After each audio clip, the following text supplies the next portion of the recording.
Medical marijuana as a public policy is a very bad idea. First of all, the state should not be on both sides of an issue in interacting with its citizens. Marijuana is either a powerful drug that should be and is illegal for its growth, its possession, its sale, or in the alternative, it's something that's a savior and a useful thing. The state should not preach to its people that it's both. Medical marijuana is a bad idea in a state and in a country where marijuana is illegal and outlawed. We have legalized drugs, including tobacco and alcohol, which have tremendous, well-known negative effects in terms of safety, in terms of social costs, and in terms of life and health. But we consider those quote-unquote safe and legal. And so why we are so concerned about other products that may not pose near the risks that those do, I think we're being rather hypocritical. We're going down a road that is extremely dangerous, is only a thinly disguised plan to legalize for recreational use marijuana, and I think uses sick people in the meantime in a very uncompassionate way. Let's say all of the states that border Idaho, with the exception of Utah, have legalized marijuana for medicinal use. And I think, you know, the times they are a-changing, and the time to do the sensible thing and to get rid of kind of silly, archaic law is to do it now. We have a pretty good picture. You look at alcohol, you look at cigarettes, you look at all those things. You just cannot introduce a substance into your body and not expect it to do some sort of harm down the road. Well, obviously it has, medicinal value because it's in the oldest pharmacopoeias that we know of. That's 12,000 years old, 9,000 in China alone. For something that's so vilified, I can't believe all the positive effects of it. People who love it to death. People who hate it haven't tried it.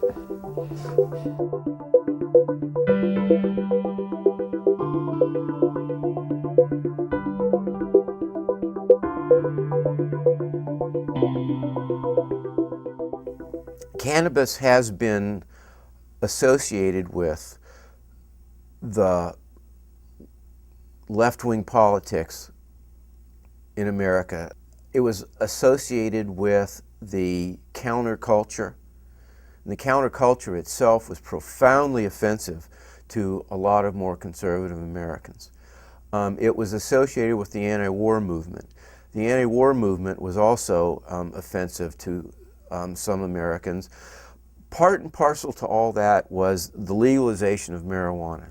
And part and parcel to all that was long-haired people in bare feet and flowered dresses and shirts and things, smoking a joint in front of the cameras and going, down with the war, or down with America, or down this, that, or the other thing. And all of that is all cliche, and it really isn't the way things were, but it's the way things were perceived to be. And it continues to be sort of a symbol of the left, of counterculture, of an attack on what some people consider to be traditional values. They can't seem to wrap their heads around the idea that medicinal cannabis is its own issue. It's separate from the things that went on before, and it deserves and must be considered in light of its medical utility. Well, I don't know that marijuana has in recent years been as demonized as it once might have been. When I was Ada County prosecutor back in the 70s, we had one or more Boise police officers who were particularly apt at patrolling the parks along the river and finding some young person smoking marijuana at 300 yards and dragging them before the criminal courts on a regular basis. Those cases are not so prevalent as they once were. I think it probably has a negative stigma because it's never been part of sort of the pharmaceutical medical establishment, that it was pretty much its use and development has grown outside of that system, which is more sanctioned in our society. And so it's never been under the control of those large institutions, and as a result has some stigma associated with it. Now, what's your take on medicinal marijuana? I'm all for it. I don't see why it needs to be illegal. Personally, it's not who needs to go into prison.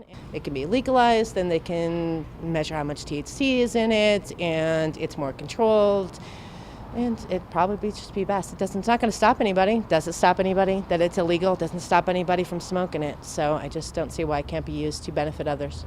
Do you see in the near future medicinal marijuana being passed? Not in Idaho. Not in Idaho. Not in Idaho. I think it is appropriate for people who really need it. If it's been approved by the by doctors and is being assigned for people who have, general issues and pain issues and hunger issues, as far as like anorexia and stuff, I think it's a very important thing. Like any drug or alcohol or anything, if it's abused, it's not worth it. So I feel that the overall effect of marijuana on our people as a whole is negative versus a positive effect. Just seeing the effects of drugs, whether it's friends that I've seen have negative effect, or just areas of Boise that have been negatively affected by not only marijuana but other drugs as well. Well, primarily I have very severe COPD, which is lungs and breathing. I also have severe heart disease, where my main aortic valve doesn't work properly. And so I can get a lot of pain and a lot of discomfort at times. And so to relieve that, I will use marijuana. I use it perhaps once a day, perhaps once every 2 or 3 days. Just depends on how I'm feeling. I've seen people who then go using marijuana who get tremendous relief from it. Others, not so much, but get some relief. And anything beats nothing.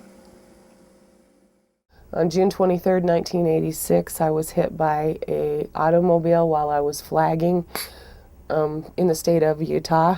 He hit me doing 53 miles an hour, and he threw me 2 belly dump trucks, and I landed on my head, and I have a closed head injury. I have a colostomy, or an ileostomy now, and a urostomy.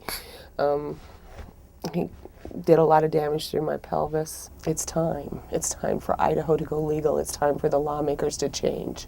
It's time for them to see that we are so sick, and this is some of the medicine that's really helped us better. It's time. And if you don't do it now, how many people are you going to lose? And how many people are going to leave the state of Idaho and go to Oregon, Washington, Montana? There's a lot of states right around us that they can go to and not have a problem. So come on, wake up, guys. We're not doing it to have fun. We're not having a dinner party. We're not passing it to our children. We're not doing anything we shouldn't be doing. It's medicine. And like I said, I'm here. I'm here this year because of it. And I'll swear on a Bible that it's been good to me. Or I wouldn't be here. I really believe that. I can't accept the fact that I could be gone tomorrow. I can't. And I have to do what I can for myself to try and do what I can, and that's where the medical marijuana comes in. And if it wasn't for the medical marijuana, like I said before, I wouldn't be here. It literally had made me eat, it made me gain weight, and now I'm one of those fat sick people.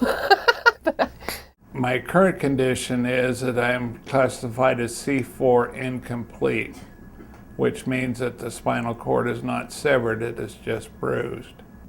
I spent 36 years in law enforcement. Much of it was in investigations, and particularly investigations involving drug trafficking and drug sales in the state of Idaho. And when I found myself in this position, I had to ask myself, should I consider smoking marijuana to help relieve this constant pain I have in my biceps? If I could get relief, I would probably entertain taking some sort of derivative of marijuana. But I cannot entertain smoking it. It's the wrong use of a crude medicine. They're finding more and more that the extract from marijuana is where they're finding the highest potential for use in today's pharmacology. One of the cannabinoids that is found to be of interest is called CBD. The problem with smoking, particularly crude marijuana, is that they have no titration capability. They rate the plant on either a catchy name or the amount of delta-9 THC in it. The active ingredient in marijuana, the missing thing is that there is no scientific evidence that shows that delta-9 THC has anything other than the high associated with it or the euphoric effect. The use of marijuana as medicine, not anything else. I have watched it with my husband, who has had trauma as a result of injury while he was serving in the Army. He has pressure. He has a plate that floats in his head. When it pops, it'll pop like your neck. His only alternative for the pain that I watch him suffer through when this happens is narcotics. Opiates are narcotics. He doesn't want to do opiates and narcotics. There's so much side effects to it, besides the fact that you don't function correctly. The only other alternative they have is Marinol or dronabinol, which is a synthetic THC. They do give him that, but it doesn't work as well. It also has side effects. You can overdose on it. It will eventually harm your liver. And at $1,000 a month for medication, which, that's covered.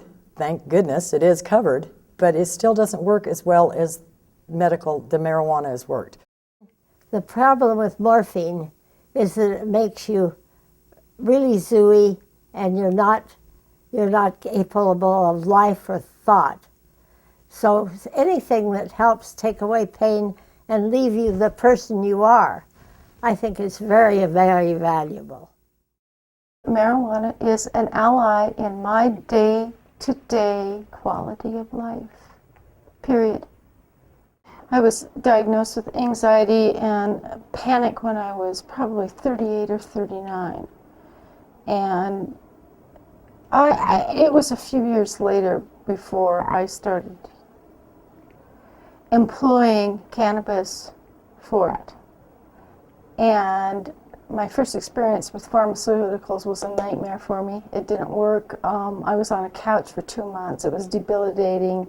Fortunate side effects of my cancer because of the location has been that the radiation treatments destroyed my salivary glands, so I have little or no spit, and when I eat, it's a chore because the food's not moistened and it's not pretty sometimes for me to eat. And with the taste buds also destroyed, most things taste like a turd. Most things just taste really yucky, yicky, awful. So a few weeks ago, a friend of mine, my landlord, as a matter of fact, asked me if I had considered medical marijuana, and I hadn't. And he said, well, you should try it. And my attitude was, why. Because my attitude has always been that the medical marijuana movement has been predicated on a scam, that it's just a way to get marijuana into people's hands so they can get stoned. And not that I object to people getting stoned per se, but it just seemed kind of a silly thing to be doing, getting any more stoned than I have to be from painkillers. So I want to experience what is happening to me, and I hadn't thought of marijuana because I thought of marijuana as fun. You know, just something to do, to a mood elevator, if you will. And finally, after some convincing, I tried it, and I discovered, much to my surprise, that the medical marijuana was actually very good for me, because I would eat. I've actually put on a little bit of weight, whereas before I had been dropping weight, even though I made a real effort to keep track of my diet and pour the calories down me and use the feeding tube. And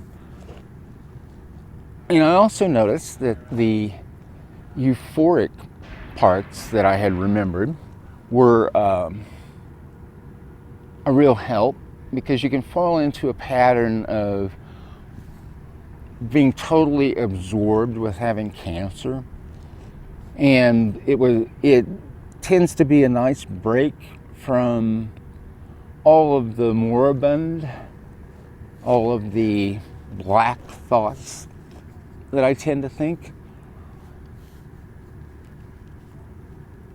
or at least very gray thoughts that I think. And I think I've been resting better. I think I've been sleeping better. I had at first to pay attention to how much marijuana I smoked, because I would just wake up and crash and wake up and crash and wake up and go to sleep. Not that that's bad, because the rest is equally important to your well-being. Even if it didn't make me euphoric, I would smoke it just so I could have a meal where at the end of it, I didn't have a lot of remorse and regret that my days of enjoying meals are over.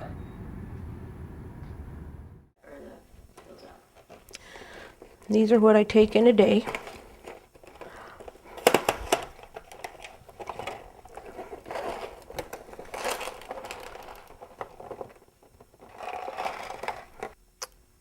I've been taking this many pills for a long time, and recently I tried biofeedback as a part of learning to deal with my pain.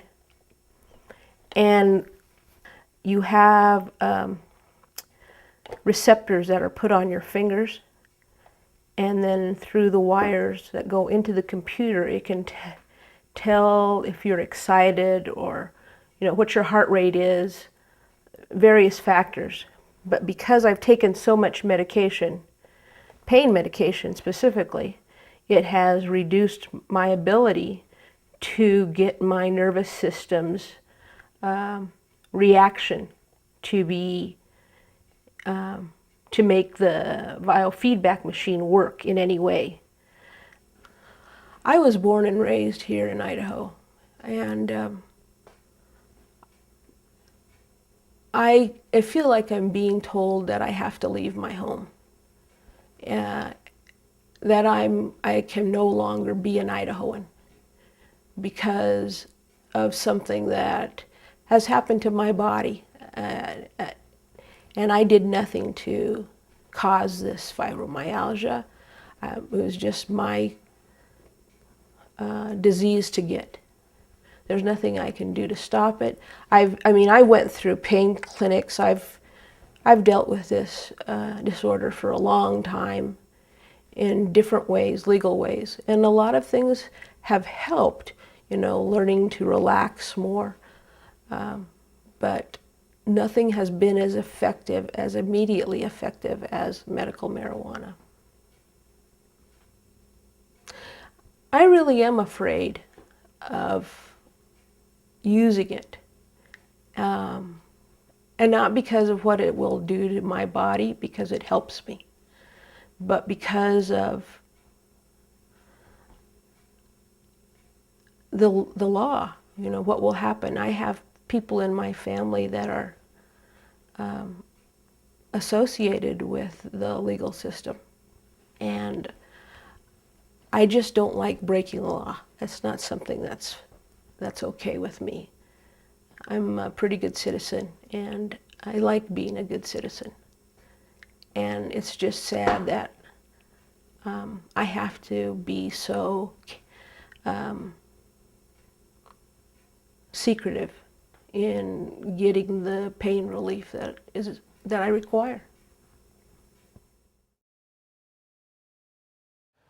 I guess I don't feel that marijuana should be singled out over and above any other chemical that we use in medicine because it has been used for illicit purposes in the past. I use many other drugs that have street value, that have illicit use on the street, and yet they're legal for me to prescribe. And I don't understand why I can't prescribe marijuana that has a rational and legitimate use, particularly in my field, which is medical oncology, whereas I can use other drugs that have a much higher addictive potential and much more potential for abuse. As I've seen it used in my patients, I think that marijuana has primarily three benefits. One would be as an appetite stimulant. One would be the control of nausea and vomiting associated with chemotherapy. And third would be the sense of well-being that it can give patients. It gives you kind of a euphoria, much like Valium or Ativan would, Klonopin. The whole class of benzodiazepines is used primarily to give patients an anxiolytic effect and a sense of well-being. And marijuana has, well, that's why it's used on the street, because people enjoy that sensation. And that's why these drugs, you know, whether they be Valium or be marijuana, can also be drugs of abuse. But when used properly, they certainly have a place in medicine. We don't have a good appetite stimulant in our arsenal. We use one drug called Megace. I think it's about the only one that's FDA approved for the use of cachexia in HIV patients. We do use it in cancer patients, but you know what? It doesn't work very well. Whereas, you know, people talk about getting the munchies. It really is true, and in a cancer patient, that's a good thing. Because what do cancer patients do? They waste away, because when you're dying of cancer, or even living with cancer and undergoing its treatment, you're nauseated, nothing tastes good, you don't want to eat. And so anything that can get you to want to eat is a good thing. There is a prescription oral version of a component of marijuana called Marinol that you can get by prescription. The problem with Marinol is, one, it doesn't work as well as actually the marijuana leaf, and two, is it's vastly more expensive. A lot of people just can't afford it. And to withhold, you know, a cheap and effective medicine from patients who need it for some so-called societal benefit that really doesn't stand up to scrutiny just doesn't make any sense. It is relatively safe. I mean, it has a very high safety index in terms of dosage. If I take somebody who is naive to narcotics and give them a large OxyContin pill that would be appropriate for an end-stage cancer patient who has been taking narcotics for years, it could be a terminal event for them. You can die by taking too much OxyContin. I would find it difficult to imagine somebody smoking enough marijuana that it would kill them. I really only see one risk, and that's the risk of diversion, of people with the wider spread use of legitimate use of marijuana, just making it more generally available, to have it diverted to people that aren't supposed to have it. But that risk of diversion is not unique to marijuana. It is the same with any drug of abuse, potential abuse, that is available otherwise legally by prescription. And we don't take away the prescribability of narcotics because they can be diverted. I suppose the only other argument I've heard that makes some passable attempt would be to say, well, then it kind of legitimizes marijuana, and so it makes people think, well, it can't be that bad because it's available by prescription. But the same argument can be made. I mean, do we take away morphine because it legitimizes it? Well, morphine is legitimate. It's legitimate when used properly, and marijuana should be the same way. I think particularly for medical marijuana, for folks who have a legitimate use in terms of treating chronic illness, I definitely think that it should be legalized, and sure, the taxation going along with that would help support our government and would help support the regulation of marijuana in general. I think what we know about the long-term effects of marijuana certainly are that they are not nearly as serious as some of the other street drugs, particularly in terms of the addictive potential and as far as their effects on other physiological systems and impairment of normal functioning. If we could avoid the form in terms of requiring it to be smoked, that would be ideal because it does go along with some problems in terms of the respiratory system, just like smoking other products. So looking at other kinds of delivery, I think would be a good idea. I've been a firm supporter of legalizing medical marijuana in the state of Idaho. And the legislation that I've proposed is specifically focused on legalizing medical marijuana for those individuals who have chronic, long-term, severe, many times death-threatening disease conditions like cancer, HIV, muscular dystrophy, Crohn's disease, for example, and that they would have to have a prescription or recommendation from their doctor in order to legally get the medical marijuana.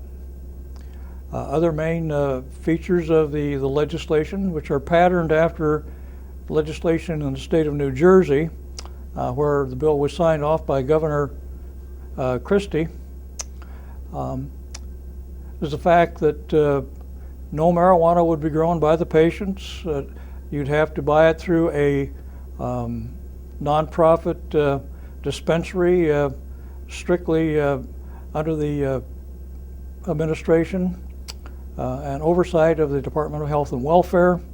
State police checks for those running the operation, and it would be financially neutral. Our efforts here in Idaho are in a holding pattern at the present time.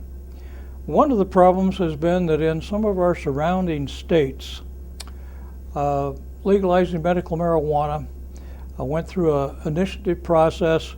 All the stakeholders did not get involved in crafting the statutes or the rules and regulations, and as a result there have been many problems encountered. That's one reason I've always been a strong supporter of the legislative process and using it.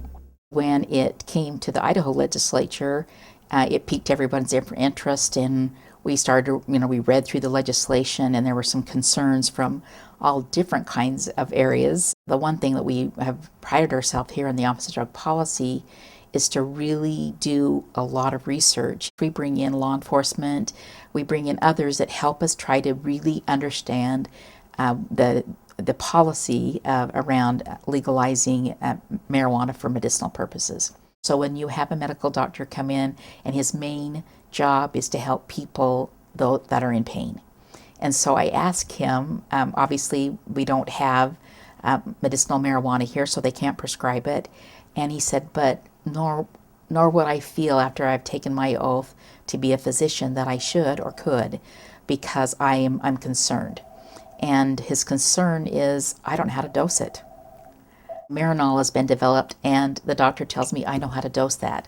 I can take someone's weight, their illness, choose to see what it is, and I can prescribe Marinol and other drugs to help them with nausea. There's just this whole interesting analysis being done with experts in our office, and so we're asking people to think, get all the facts, and that's what we're doing, is we want people to know before they sign, because if it's on the ballot and they get enough signatures and people vote it in, then it becomes law. The legislation that Representative Trail sponsored, in my opinion, the petition is severely flawed and will cause social, economic, and legal chaos in Idaho. I do not think that any of our local people that are pushing this have thought through 90% of this. I'm quite certain that another marijuana bill will go nowhere in the legislature because our legislators are too well educated on the subject. But what happens in a voter petition is you have a campaign, and it's a political campaign as well as an educational campaign.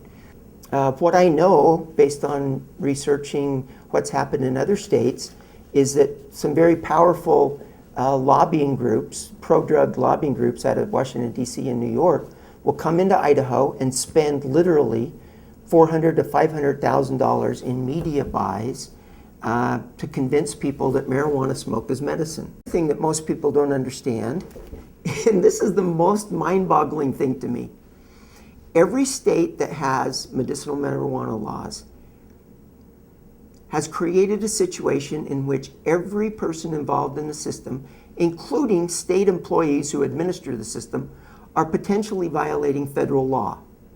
There's not a single legal medical marijuana operation in the United States. You can't have one. Federal law prohibits trafficking in marijuana.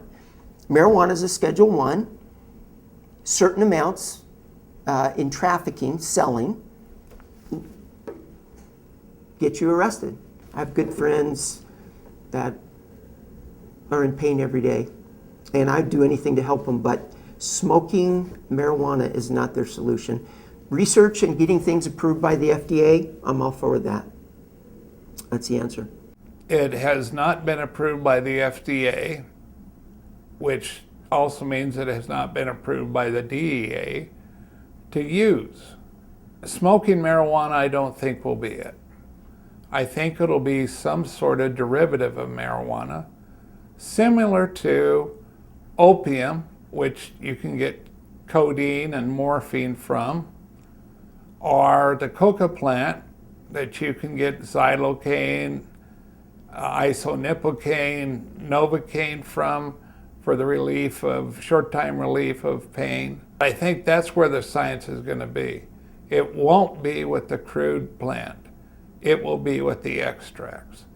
And once you can get to the extracts, you can get it into forms that you can control the amount of drug that goes into the body at any one time and for how long, and any drug interactions.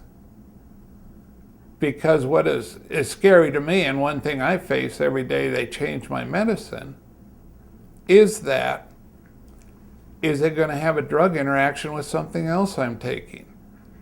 You know, right now I'm probably on 15 or 20 different medications. And I'm sure all the other people that are in similar conditions that I am also have more medicine than they ever wanted to take in their whole life.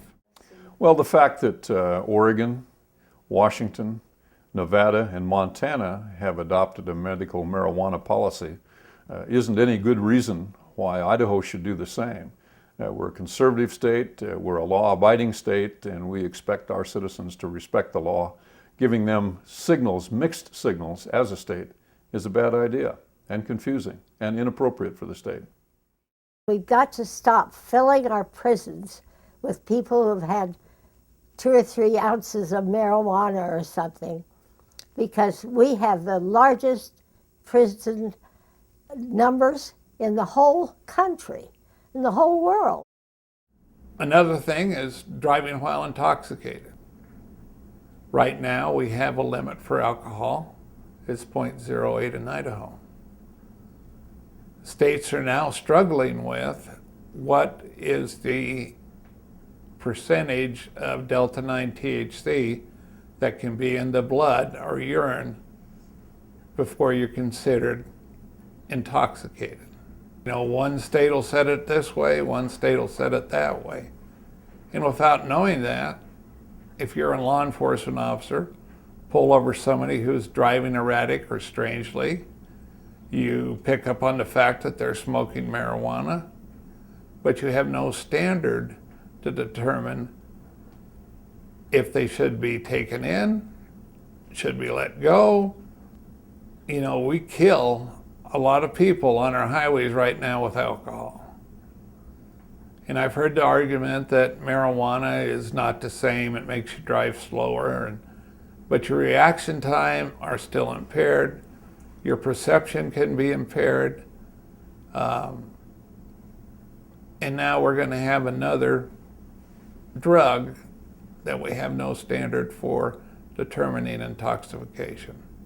I think if we go back to the Bible and ask the question, what would Jesus have done in this situation? I think it would make us all reflect on what we need to increase our humanity for those who are less blessed. It helps my quality of life, and that at this age, I want my quality of life the best it can be every single day.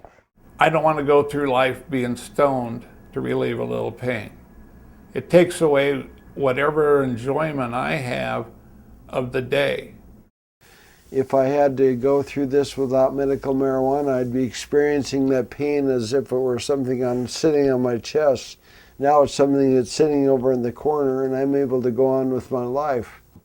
But in my opinion, there's no workable system that makes marijuana both legal and illegal in a single state. People are lined up to go in to see a doctor at the hemp fest up there, and they get for 50, 60 bucks, they get a card. These are young men standing in line laughing and giggling about it and going in to get their medical marijuana card. If government chooses to profit from that kind of silliness, it's unconscionable in my opinion. Idaho, I don't think will change. Not for a long time. I think they'll be one of the last states that will allow it. That's why I'm moving my family and all of our skills to a different state. We get a lot of people in from Idaho in particular, with Bend being the closest legal medical marijuana to Boise. So many people drive 6 to 7 hours just to get this medicine that they need. It's a very serious issue. You know, it's compassion, it's common sense, it's science, it's medicine. And on one side, and just, you know, prejudice and misconception on the other, and we've got to get over that. We should not be afraid of our government to send us to jail for using a product that helps our health and gives us relief from can be very painful and debilitating diseases. We are Americans. We're supposed to have a choice. If you go and look at it, there's no way that you can really argue this point, that it does not have a medical use. It does. Other states have come and said, if we only knew. And so we say, okay, we want people to think, we want people to know, maybe think twice, so they understand what that means as far as putting a policy like this on a state. Here's the problem I see with it, is that really the reason why the legalization of marijuana for medical use is having a problem is because in the places where it's legal, you can't buy it at Walgreens. It's because you got to go to what amounts to a head shop to buy it. And as long as that's the case, it's going to be singled out as being unique. It's not a scam, that it really does help people, because it really, really helped me. And I figure if you're dying, well, anything you want, who cares? You're going to be dead soon, or soon enough.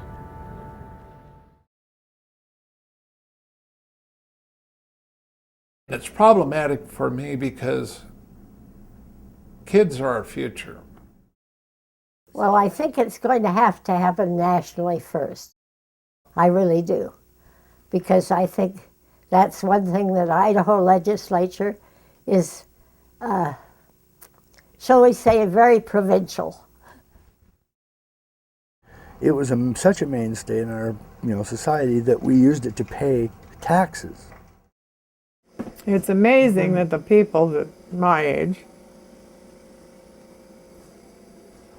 when you talk to them about it, just privately, they think it's great.